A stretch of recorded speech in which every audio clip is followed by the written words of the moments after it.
اور ایک اور حدیث سناؤں، کمال کی حدیث ہے. مجھے جب بھی دنیا کی فکر پریشان کرتی ہے نا، صحت کی فکر ہو، مال کی ہو، اولاد کی ہو، جب بھی کسی چیز کی فکر ہو، میں اس حدیث کو یاد کر لیتا ہوں. اور وہ حدیث ہے، من کانت الدنیا ہمہ، جس کا ہم اور غم یہ دنیا کی زندگی ہوئی، فرق اللہ علیہ امرہ، اللہ اس کے تمام کام بکھیر دیتے ہیں. وجعل فقر بین عینیہ، اور فقیری کو، پاورٹی کو اس کی آنکھوں کے سامنے رکھ دیتے ہیں.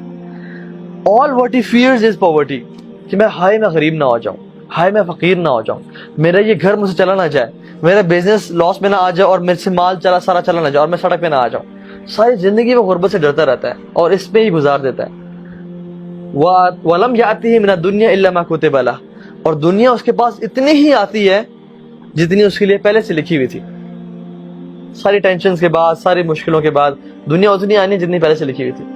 وَمَنْ كَانَتِ الْآخِرَةُ نِيَتَهُ، اور جس کا فوکس آخرت ہوتی ہے، جمع اللہ علیہ امرہ، اللہ تمام کام اس کے لیے جمع کر دیتے ہیں.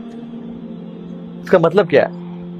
بندہ گاڑی میں نکلا، اس کے 5 کام تھے، گھنٹے 2 گھنٹے میں سارے کام ہو گئے. کوئی شخص ملا، کوئی جاننے والا مل گیا، کسی بندے نے کال کیا، یار آپ پریشان نہ ہو، میں آپ کا کام ہی کر دوں گا، اور وہ انسان کام کر کے 2-3 گھنٹے میں فارغ ہو گیا. ہی ہیز ٹائم فار عبادات، he has time for his family, he has time for his physical جو ایکٹیویٹیز کے لیے.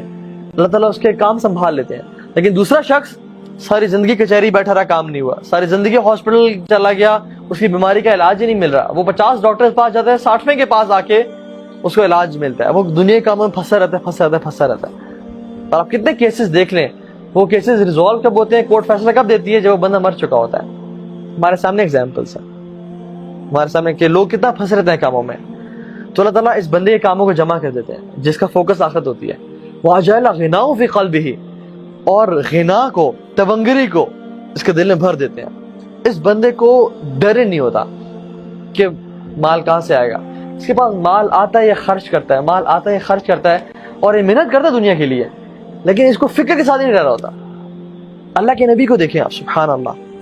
ایک شخص آیا، اس نے رسول اللہ مجھے کچھ دیں، میں بہت غریب ہوں، میں اسلام قبول کرنا چاہتا ہوں. تو اللہ کے نبی نے ایک پہاڑی پہ کھڑے ہوئے تھے اور کہا کہ یہ 2 پہاڑوں کے بیچ میں جو یہ ویلی ہے نا، اور اس میں جتنی بکریاں وہ سب تمہاری ہیں.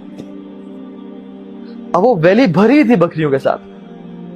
وہ کہتا ہے اللہ اکبر، اسلام قبول کیا اور اپنے بندوں کے پاس گیا، قوم کے بندوں کے پاس، اور کہتا ہے کہ لوگوں محمد پہ ایمان لے آؤ، کیونکہ یہ وہ شخص ہے جو فقیری سے کبھی نہیں ڈرتا. اللہ کے نبی نماز سے سلام پھیرا، گھر گئے، اچانک سے گھر گئے اور واپس آئے. صحابہ کہ رسول اللہ آپ اچانک سے گھر کیوں گئے، خیریت؟ تو انہوں نے کہا میرے گھر میں کچھ دینار پڑے ہوئے تھے سونے کے، میں چاہتا تھا کہ میں ان کو کسی کو دے دوں. اللہ کے نے فرمایا کہ اگر میرے پاس احد پہاڑ کے برابر بھی سونا ہوتا نا، احد پہاڑ کے برابر، تو میں 3 دن سے زیادہ نہ لیتا اور سب کو خرچ کر دیتا.